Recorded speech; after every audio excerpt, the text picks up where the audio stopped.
তিন প্রকার মানুষের জীবনে কষ্টের কারণ।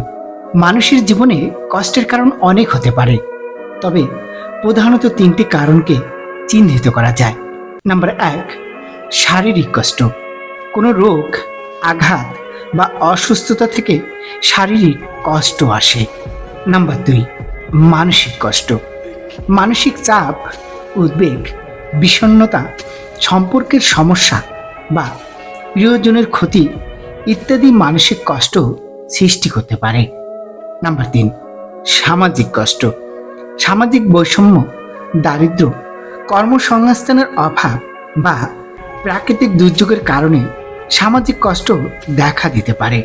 এই তিনটি কারণ একে অপরের সাথে সম্পর্কিত হতে পারে। উদাহরণস্বরূপ, শারীরিক কষ্টের কারণে মানসিক কষ্ট হতে পারে এবং সামাজিক কষ্টের কারণেও মানসিক চাপ সৃষ্টি হতে পারে।